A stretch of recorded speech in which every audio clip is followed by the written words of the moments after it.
High বন্ধুরা, আজকে আমি মাটন শপে আছি। তো মটন আজকে রান্না হবে আমাদের। তো মটনটা আমি প্রথমে ধুয়ে রেখেছি। এখানে হাফ কেজি মটন রয়েছে।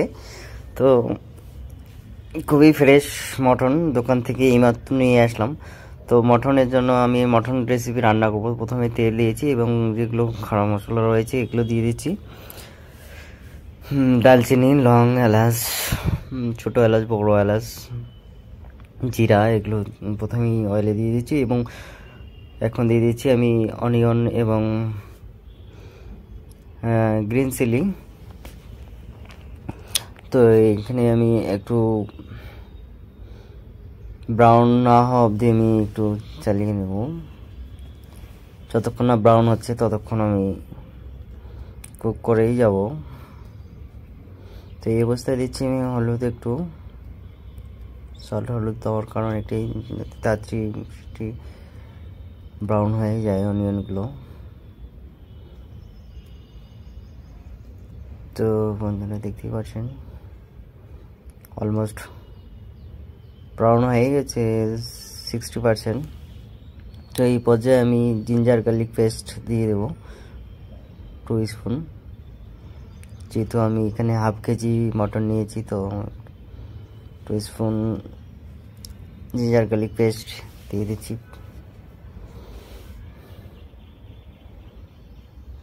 তো এইভাবে চালিয়ে যতক্ষণ না হচ্ছে।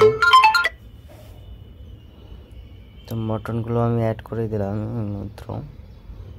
তো অলমোস্ট মটন থেকে অয়েল ছেড়ে দিচ্ছে। তো এই অবস্থায় আমি 2টো টমেটো কেটে দিয়ে দিলাম।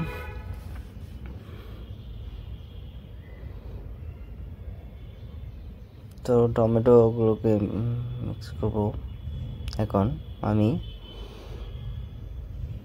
তো এখন আমি মশলা দিয়ে দিচ্ছি কাশ্মীরি চিলি পাউডার 2 স্পুন এবং করিয়েন্ডার পাউডার 1 স্পুন, গরম মশলা 1 স্পুন।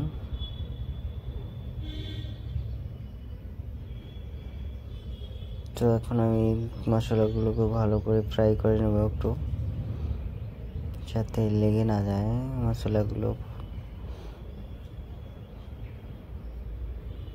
যেই পর্যায়ে আমি সিটি দিয়ে নেব 3টি। তো সিটি দিচ্ছে অবশ্যই এমনি যেহেতু মটন এটা একটু টাইম লাগবে, 3 থেকে 4টি সিটি দিয়ে দেবেন, তাহলেই আমাদের মাটন কারি রেডি।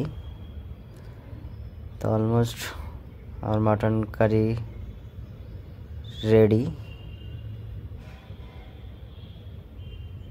তো দেখতেই পাচ্ছেন mutton curry ready. Wow, colour হয়েছে। তো আমার ভিডিওটি ভালো লাগলে লাইক, কমেন্ট, শেয়ার অবশ্যই করবেন। এই হচ্ছে আজকে আমার মাটন কারি।